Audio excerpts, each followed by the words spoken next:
नमस्कार दोस्तों, स्वागत है आपका एसआरएम एग्जाम गुरु यूट्यूब चैनल पर। और हम टीचिंग एग्जाम्स के लिए शिक्षा मनोविज्ञान पढ़ रहे थे, जिसमें हमने अधिगम के सिद्धांत कंप्लीट कर लिए थे। आज हम पढ़ने वाले हैं अभिप्रेरणा, अभिप्रेरणा का अर्थ, परिभाषाएं और अभिप्रेरणा का सिद्धांत व विशेषताओं के बारे में आज हम पढ़ेंगे। अगर अब तक आपने चैनल को सब्सक्राइब नहीं किया तो चैनल को सब्सक्राइब जरूर कर लें। तो शुरुआत करते हैं अभिप्रेरणा की। अभिप्रेरणा का अर्थ क्या है?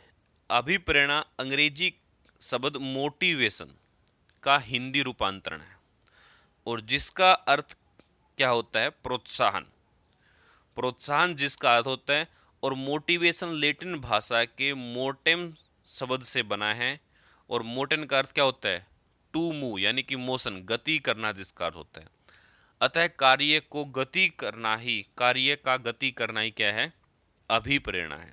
या फिर हम साधारण भाषा में कह सकते हैं कि अभिप्रेरणा एक ऐसा आंतरिक बल है जो व्यक्ति को लक्ष्य की ओर या निश्चित व्यवहार करने के लिए अग्रसर करता है। ठीक है। अभिप्रेरणा एक ऐसी मानसिक प्रक्रिया या फिर आंतरिक शक्ति को कहते हैं जो अंदर से किसी व्यक्ति को कार्य करने के लिए अभिप्रेरित करती है। तो वो क्या कहलाएगी? अभिप्रेरणा कहलाएगी। अब कुछ मनोवैज्ञानिकों की परिभाषाएं हैं अभिप्रेरणा से संबंधित। पहले है स्किनर। स्किनर ने क्या कहा है कि प्रेरणा सीखने के लिए राजमार्ग है। ये परिभाषा दी गई B.F. स्किनर के द्वारा। क्योंकि एग्जाम में कई बार ये दिया जाता है, एक डेफिनेशन आपको दे दी जाएगी और पूछ लिया जाएगा कि ये कथन किस मनोवैज्ञानिक के है।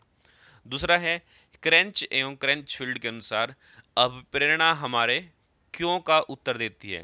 अभिप्रेरणा से पता चलता है कि ये कार्य हमें क्यों करना चाहिए। ठीक है। नेक्स्ट है गुड के अनुसार कि अभिप्रेरणा कार्य को प्रारंभ करने, जारी रखने और नियमित करने की प्रक्रिया है। उसी को क्या बोला गया है? अभिप्रेरणा बोला गया है। तो ये थी प्रसिद्ध मनोवैज्ञानिकों की अभिप्रेरणा से संबंधित परिभाषाएं। अब बात करेंगे अभिप्रेरणा के प्रकार की। अभिप्रेरणा के कौन कौन से प्रकार हैं? तो अभिप्रेरणा के मुख्य रूप से दो प्रकार है, सकारात्मक अभिप्रेरणा और नकारात्मक अभिप्रेरणा। सकारात्मक अभिप्रेरणा का मतलब क्या है कि इस प्रेरणा में बालक किसी कार्य को अपनी स्वयं या आंतरिक इच्छा से करता है। ठीक है। यानी कि बालक के अंदर स्वतः उत्पन्न होने वाले अभिप्रेरणा क्या है? सकारात्मक अभिप्रेरणा है। ठीक है, ध्यान रख लेंगे इस बात का। दूसरी तरफ नकारात्मक अभिप्रेरणा कि इस प्रेरणा में बालक किसी कार्य को स्वयं की इच्छा से न करके किसी दूसरे की इच्छा से या बाह्य प्रभाव के कारण करता है। तो वो क्या होगी? नकारात्मक अभिप्रेरणा होगी।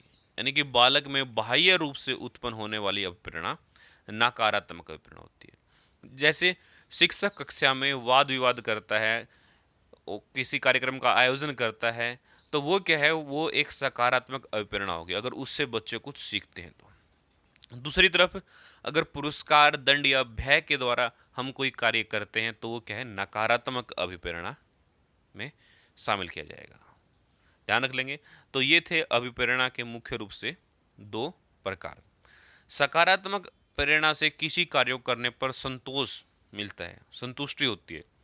जबकि नकारात्मक अप्रेरणा में क्या होगा? यह बाह्य अप्रेरणा है और अप्राकृतिक अप्रेरणा भी इसको हम कह सकते हैं। इसमें किसी प्रकार का कोई संतोष का अनुभूति नहीं होती कि ठीक है ये कार्य करना था तो कर दिया, ऐसा अनुभव होता है। ठीक है। तो ये है अभिप्रेरणा के प्रकार। आगे बढ़ते इसके बाद अभिप्रेरणा की विशेषताएं। अभिप्रेरणा की पहली विशेषता क्या है कि अभिप्रेरणा व्यक्ति में ऊर्जा परिवर्तन लाता है। जो व्यक्ति के अंदर अभिप्रेरणा व्यक्ति को मिलेगी तो उसके अंदर क्या आएगी? शरीर के अंदर एक ऊर्जा आएगी अलग से। तो ऊर्जा परिवर्तन लाता है।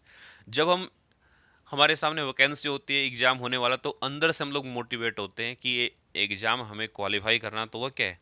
व्यक्ति में ऊर्जा में परिवर्तन आता है और ज़्यादा मेहनत से पढ़ने लगते हैं। ऊर्जा में परिवर्तन आ गया। दूसरा है अप्रेरित व्यवहार में चयनात्मक क्रियाएं करता है। अप्रेरित व्यवहार अगर किसी व्यक्ति में है तो वह चयनात्मक क्रियाएं करेगा। जब एग्जाम नज़दीक होता है तो हम क्या करते हैं? चयनित टॉपिक ही हमारे क्या करते हैं, कवर करते हैं, तो वो क्या है, चयनात्मक क्रिया हम लोग करते हैं। अभिप्रेरणा में व्यक्ति का व्यवहार लक्ष्य से निर्देशित होता है। किसी भी लक्ष्य की प्राप्ति के लिए व्यक्ति के द्वारा क्रियाएं की जा रही है। नेक्स्ट है, इसके बाद अगली विशेषता है कि अभिप्रेरणा अधिगम का मुख्य चालक क्या है, अभिप्रेरणा है। जैसे हृदय, पथ प्रदर्शन, सर्वोत्तम सोपान, सर्वोत्कृष्ट राजमार्ग, ये सब क्या पता है कि अभिप्रेरणा क्या है, अधिगम का मुख्य चालक है। अभिप्रेरणा में भावात्मक पक्ष अत्यधिक उग्र होता है। जब हम भावनात्मक रूप से मोटिवेट हो जाते हैं तो हम उस कार्य के लिए अत्यधिक उग्र हो जाते हैं कि ये कार्य तो करना ही करना है, तो हम क्या उससे भावनात्मक तरीके से जुड़ जाते हैं।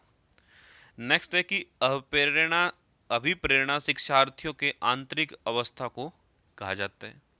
और लास्ट है, अभिप्रेरणा में शिक्षार्थी में कुछ क्रियाएं उत्पन्न होती है। तो ये थी अभिप्रेरणा की विशेषताएं, ध्यान रख लेंगे। आगे है इसके बाद अभिप्रेरणा की विशेषताओं के बाद अब है अभिप्रेरणा के स्रोत और संगठन। अभिप्रेरणा के स्रोत और संगठन। अभिप्रेरणा के 4 स्रोत है, आवश्यकताएं, नीड, चालक, ड्राइव, उद्दीपन या प्रोत्साहन, इंसेंटिव, और अभिप्रेरक, मोटिव। ये 4 है अभिप्रेरणा के स्रोत। ये 4 स्रोत किस तरीके से कार्य करते हैं, ठीक है। देखो, जिस तरीके से आवश्यकता, नीड के लिए क्या होगा, अब हमें जरूरत पड़ेगी चालक के ड्राइव की, उसके लिए क्या चाहिए, प्रोत्साहन, और प्रोत्साहन फिर क्या चाहिए, अभिप्रेरक। जिस तरीके से ये एक व्यक्ति है, इसको जब भूख लगती है तो आवश्यकता क्या है इसकी, भोजन। आवश्यकता क्या होगी इसके, जब प्राणी को भूख लगती है तो उसमें क्या जाता है, तनाव आ जाता है, और जिसके कारण वह भोजन को खोज करने लगता है, तब क्रियाशील होता है, तो वो क्या हो गई, आवश्यकता हो गई, नीड हो गई। भूख ने किसको जन्म दिया, चालक को जन्म दिया, चालक को जन्म दिया भूख ने, ठीक है। तो भोजन क्या है, आवश्यकता, और भूख क्या है, चालक है, ठीक है। भूख चालक के लिए भोजन की प्राप्ति करना क्या है, प्रोत्साहन है, उद्दीपन है, वही क्या हमारा उद्दीपन है। और अभिप्रेरक किसको कहेंगे, जिसमें चालक, आवश्यकताएं और उद्दीपन तीनों शामिल होते हैं, वो क्या हमारा अभिप्रेरक है। इसको डेफिनेशन समझते हैं। देखिए, नेक्स्ट है आवश्यकताएं। सबसे पहले आवश्यकता, नीड की आवश्यकता को मनोवैज्ञानिकों ने अभिप्रेरणा की उत्पत्ति में पहला कदम बताया है। प्रत्येक प्राणी की कुछ आधारभूत आवश्यकता होती है जिनके बिना जीवन संभव नहीं है। वही बात है कि जब प्राणी को भूख लगती है तो भूख क्या है, तो भोजन क्या है उसके लिए, आवश्यकता है, ठीक है। जब प्राणी को प्यास लगती है तो पानी क्या है उसके लिए, आवश्यकता है। फिर क्या है उसके बाद चालक। जब व्यक्ति में किसी तरह की आवश्यकता उत्पन्न होती है तो उसे स्वभावतः उसमें क्रियाशीलता बढ़ जाती है, अथवा पहले से अधिक सक्रिय वह तनावग्रस्त हो जाता है, तो वो क्या होंगे, चालक। अब अगर भूख लगी है तो भोजन क्या है उसके लिए, ठीक है, भोजन आवश्यकता, उसकी भूख क्या है, चालक है। प्यास लगी है तो पानी आवश्यकता है और प्यास क्या है, चालक है। नेक्स्ट है उद्दीपक या प्रोत्साहन।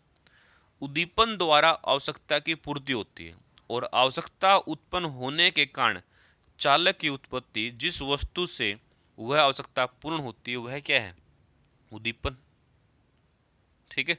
तो इसका मतलब क्या है कि भूख चालक थी और भोजन क्या हो गया, उद्दीपन हो गया, भोजन मिल गया तो उद्दीपन। अभिप्रेरक। अभिप्रेरक किसे कहेंगे, अभिप्रेरक अति व्यापक शब्द है जिसके अंतर्गत उद्दीपन के अतिरिक्त चालक, तनाव, आवश्यकता सभी आते हैं। यानी कि अप्रेरक का मतलब क्या है, आवश्यकता प्लस चालक प्लस में उद्दीपन, तो वो क्या बनेगा, अभिप्रेरक बनेगा, ठीक है। तो ये ध्यान रख लेंगे, अभिप्रेरक इन तीनों का क्या है, योग है। तो ये थे अभिप्रेरणा के स्रोत या फिर संगठन, इनको कह सकते हो। अब बात करते हैं अभिप्रेरक या फिर प्रेरक को भी अलग अलग टाइप में बांटा गया है। किस तरीके से, देखिए, सबसे पहले होते हैं अभिप्रेरकों का वर्गीकरण, कि अब्राहम मैस्लो नामक मनोवैज्ञानिकों ने किस तरीके से इसका वर्गीकरण किया है। पहला इन्होंने वर्गीकरण किया जन्मजात प्रेरक। जन्मजात प्रेरक ये कौन से प्रेरक होते हैं? ये प्रेरक व्यक्ति में जन्म से पाए जाते हैं, जिन्हें जैविक या फिर शारीरिक प्रेरक भी कहते हैं। जैसे भूख लगना जन्मजात होता है, प्यास लगना, नींद आना, विश्राम करना, काम, वो सब क्या है? जन्मजात है। अर्जित प्रेरक, ये प्रेरक सीखे जाते हैं, यानी कि सीख के की जाती है। जैसे रुचि है किसी भी विषय में, आदत, सामुदायिकता की भावना, प्रतिष्ठा, पुरस्कार, सम्मान, वो सब क्या आपके अर्जित प्रेरक है। तो अब्राहम मैस्लो के अनुसार दो तरह के प्रेरक हैं, जन्मजात और अर्जित प्रेरक। नेक्स्ट इसके बाद अगले मनोवैज्ञानिक है गैरेट। गैरेट के अनुसार, गैरेट ने बताया है सामाजिक प्रेरक। पहले प्रेरक कौन से? सामाजिक प्रेरक। ये प्रेरक सामाजिक आदर्शों, स्थितियों और संबंधों आदि से जुड़े होते हैं। ठीक है, जिसको हम क्या बोलते हैं? सामाजिक प्रेरक बोलते हैं। जैसे आत्म सुरक्षा, प्रदर्शन, जिज्ञासा, प्रतिष्ठा, सम्मान, वो सब क्या हमारे सामाजिक प्रेरक है। जैविक प्रेरक, जैविक प्रेरक दूसरा इन्होंने बताया। जैविक कौन कौन से होंगे? भूख, प्यास, निद्रा, विश्राम, काम। तीसरा इन्होंने बताया मनोवैज्ञानिक प्रेरक। मनोवैज्ञानिक प्रेरक कौन कौन से? रचनात्मक या फिर चिंतन, जिस तरीके से क्रोध, भय, दुख, प्रेम, आनंद, ये सब क्या है? मनोवैज्ञानिक प्रेरक है। ठीक है, यानी कि मनोवैज्ञानिक दशाओं के कारण जो उत्पन्न होते हैं उनको मनोवैज्ञानिक प्रेरक कहते हैं। और लास्ट मनोवैज्ञानिक है थॉमसन। थॉमसन के अनुसार अभिप्रेरक पहले होते हैं स्वाभाविक अभिप्रेरक। स्वाभाविक अभिप्रेरक कौन से होंगे? खेल, अनुकरण करना, सुझाव, सुख की प्राप्ति करना, तो वो क्या है? स्वाभाविक अभिप्रेरक है। कृत्रिम अभिप्रेरक कौन से होते हैं? कृत्रिम अभिप्रेरक का मतलब क्या है कि यह स्वाभाविक अभिप्रेरक के पूरक के रूप में कार्य करते हैं, यानी कि उसका बिल्कुल उल्टा। तो व्यक्ति के कार्य व व्यवहार को नियंत्रित व प्रोत्साहित करते हैं। जैसे दंड, पुरस्कार, सहयोग, सम्मान, व्यक्तिगत व सामूहिक कार्य की प्रेरणा। तो ये थे कृत्रिम प्रेरक। तो दोस्तों ये थे प्रेरकों का वर्गीकरण कि अभिप्रेरक किस तरीके से वर्गीकृत किए गए हैं, किसके द्वारा? अब्राहम मैस्लो, थॉमसन और गैरेट के द्वारा। नेक्स्ट पढ़ते हैं इसके बाद है अभिप्रेरणा के सिद्धांत। दोस्तों अगर आपने चैनल को सब्सक्राइब अब तक नहीं किया है तो चैनल को सब्सक्राइब कर लें और वीडियो को सभी एजुकेशनल ग्रुप में शेयर जरूर करें। नेक्स्ट है अभिप्रेरणा का मूल प्रवृत्ति सिद्धांत। अभिप्रेरणा के बहुत से सिद्धांत हैं, जिसमें से हम कुछ मुख्य जो सिद्धांत है वो पढ़ेंगे। अभिप्रेरणा का मूल प्रवृत्ति सिद्धांत, ठीक है। तो मूल प्रवृत्ति जो सिद्धांत है अभिप्रेरणा का, इस सिद्धांत के प्रतिपादक विलियम मैकडूगल ने किया था। इस सिद्धांत के प्रतिपादक कौन थे? विलियम मैकडूगल इस सिद्धांत के प्रतिपादक थे। इन्होंने 1908 में ये सिद्धांत दिया था। 1908 में विलियम मैकडूगल ने सिद्धांत दिया, क्योंकि 1905 में विलियम मैकडूगल ने एक पुस्तक लिखी थी, आउटलाइन ऑफ साइकोलॉजी, जिसमें मूल प्रवृत्तियों के बारे में जिक्र किया गया था। ठीक है, हालांकि उस पुस्तक में इस सिद्धांत का जिक्र नहीं था, क्योंकि ये सिद्धांत 1908 में दिया गया और पुस्तक लॉन्च की गई थी 1905 में। तो मूल प्रवृत्ति का जो सिद्धांत है वो किसके द्वारा दिया गया है? वो दिया गया है आपका विलियम मैकडूगल के द्वारा। मैकडूगल ने सभी प्रकार के प्राणियों में कुछ जन्मजात या मूल प्रवृत्तियां पाई जाती है, जिनको उन्होंने प्रेरक कहा है, और यही मूल प्रवृत्तियां प्राणी के व्यवहार में प्रभावित एवं संचालित करती है। तो मूल प्रवृत्तियां कौन सी होती हैं? मूल प्रवृत्तियां वो प्रवृत्ति होती है जो क्या होती है? जन्मजात होती है। जन्मजात प्रवृत्तियों को क्या कहेंगे? मूल प्रवृत्ति कहेंगे। अब मूल प्रवृत्ति की कुछ विशेषताएं होती है, ठीक है। जैसे हमारे शरीर के अंदर अनेक प्रकार की मूल प्रवृत्तियां होती है, और दूसरी बात, अलग अलग व्यक्ति में अलग अलग प्रकार की मूल प्रवृत्तियां होती है। मूल प्रवृत्ति क्या होती है? सार्वभौमिक होती है, सभी में पाई जाती है। मूल प्रवृत्ति के अंदर परिवर्तन किया जा सकता है। मूल प्रवृत्ति अगर है तो उसमें परिवर्तन आसानी से किया जा सकता है। मूल प्रवृत्ति जो है वो हमारे अचेतन मन में होती है। इसके अलावा ये भी कह सकते हैं कि मूल प्रवृत्ति आदत से भिन्न होती है, क्योंकि मूल प्रवृत्तियों में बदलाव नहीं किया जा सकता, जबकि अगर कोई भी हमारी आदत है तो आदत के अंदर हम लोग बदलाव कर सकते हैं। ठीक है, क्योंकि अगर नींद आ रही तो नींद आना क्या है, हमारी मूल प्रवृत्ति है। उसके अंदर हम बदलाव, उस आदत को हम छोड़ नहीं सकते, उस प्रवृत्ति के अंदर बदलाव नहीं कर सकते। लेकिन अगर कोई भी आदत है सिगरेट पीने की, कुछ भी है, तो उसको हम छोड़ भी सकते हैं, उसमें बदलाव भी कर सकते हैं। ठीक है, मूल प्रवृत्ति से व्यवहार में क्रिया करने के लिए प्रेरणा मिलती है। तो ध्यान रख लेंगे, ये सब बातें किसके बारे में, मूल प्रवृत्ति के बारे में। और अभिप्रेरणा का मूल प्रवृत्ति सिद्धांत को क्या कहा जाता है, प्रथम सिद्धांत कहा जाता है अभिप्रेरणा का। किसके द्वारा प्रतिपादित किया गया, इसके द्वारा, इसका विलियम मैकडूगल के द्वारा इसका प्रतिपादन किया गया। विलियम मैकडूगल की पुस्तक का नाम क्या है, आउटलाइन ऑफ साइकोलॉजी, इनकी पुस्तक का नाम है। अब कुछ बातें और समझेंगे कि तीन चीजें होती हैं हमारे पास। एक होती है भावना, ठीक है, एक है संवेग, और एक है मूल प्रवृत्ति। ठीक है, ये तीन चीजें हमारे पास है। भावना, भावना का मतलब क्या है, विचारों का आंतरिक रूप, किसी भी चीज को देख करके भाव आना, तो वो क्या है, भावना, विचारों का आंतरिक रूप। संवेग, संवेग क्या होता है, विचारों का बाह्य रूप। और मूल प्रवृत्ति क्या है, विचारों का क्रियात्मक रूप। तो ये तीन बात ध्यान रखेंगे, भावना विचारों का आंतरिक रूप, संवेग विचारों का बाह्य रूप, मूल प्रवृत्ति विचारों का क्रियात्मक रूप। ध्यान रख लेंगे। अब विलियम मैकडूगल के अनुसार जो आपकी मूल प्रवृत्ति है उतने क्या होंगे, आपके संवेग होंगे। मैकडूगल के अनुसार संवेग उत्पन्न होने पर जो क्रिया होती है उसे मूल प्रवृत्ति कहते हैं। प्रत्येक मूल प्रवृत्ति के साथ एक संवेग जुड़ा होता है। तो जिस तरीके से विलियम मैकडूगल के अनुसार 14 क्या होते हैं, आपके मूल प्रवृत्तियां होती है, तो संवेग भी कितने होंगे, 14 ही होंगे। पहली मूल प्रवृत्ति क्या है, पलायन। अगर मूल प्रवृत्ति पलायन है तो उसके साथ जो संवेग जुड़ा होगा वो कौन सा होगा, भय का संवेग जुड़ा होगा। फिर है युयुत्सा, तो युयुत्सा के साथ क्रोध संवेग होगा। निवृत्ति के साथ घृणा। पुत्र कामना या संतान कामना, उसके साथ वात्सल्य। शरणागत करुणा। काम प्रवृत्ति कामुकता। जिज्ञासा आश्चर्य। दीनता के साथ या दैन्य आत्महीनता। आत्मगौरव आत्माभिमान। सामूहिकता के साथ अकेलापन संवेग होता है। भोजनान्वेषण भूख। संग्रह के साथ अधिकार या स्वामित्व। रचना, रचना के साथ क्या होगा, कृति, क्रिएशन, कृति भाव। और हास्य, हास्य के साथ, लाफ्टर के साथ आमोद, ठीक है, या मनोविनोद जिसको हम कह सकते हैं। तो ये 14 प्रकार की मूल प्रवृत्तियां और संवेग बताए गए हैं विलियम मैकडूगल के द्वारा। नेक्स्ट, इसके बाद आगे पढ़ते हैं। इसके बाद दूसरा जो सिद्धांत है वो है अभिप्रेरणा का मांग सिद्धांत। तो अभिप्रेरणा का जो मांग सिद्धांत है इसका प्रतिपादन 1954 में अब्राहम मैस्लो ने किया था। ठीक है, इस सिद्धांत के अनुसार जब व्यक्ति अपने अस्तित्व के किसी वस्तु की कमी या आवश्यकता महसूस करता है तो उसे प्राप्त करने के लिए क्रियाशील या अप्रेरित हो जाता है।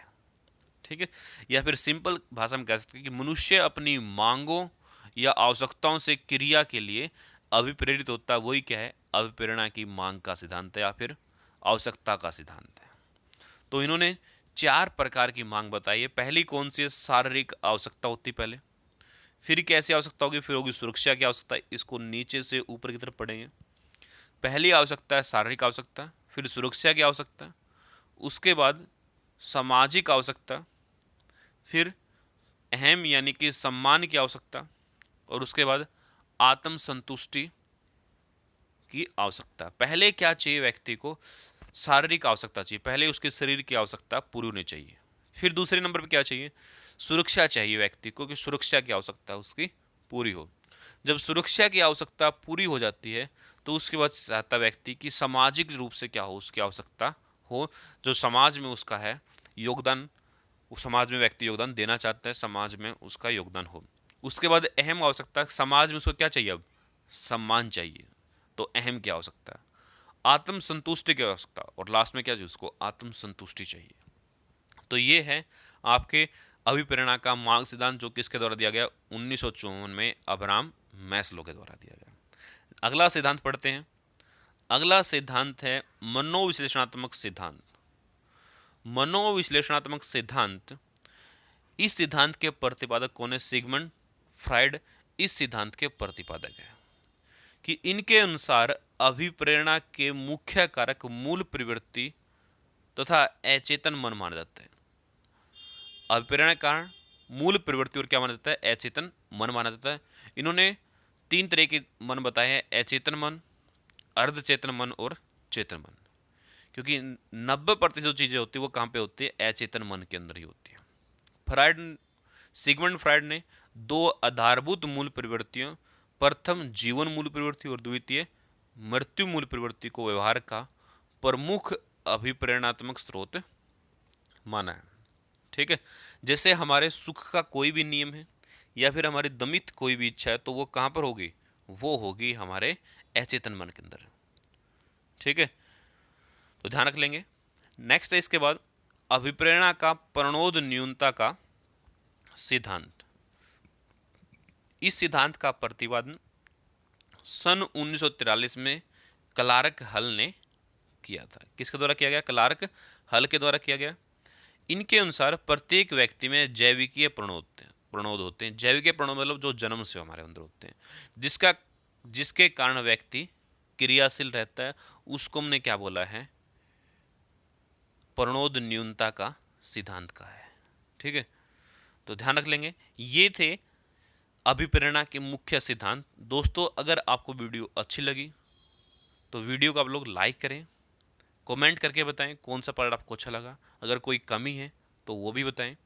चैनल को शेयर करें, वीडियो को शेयर करें सभी एजुकेशन ग्रुप में, चाहे आपके पास फेसबुक पर हो, व्हाट्सएप पर हो। और चैनल को सब्सक्राइब जरूर करें जो चैनल पर पहली बार आ रहा है।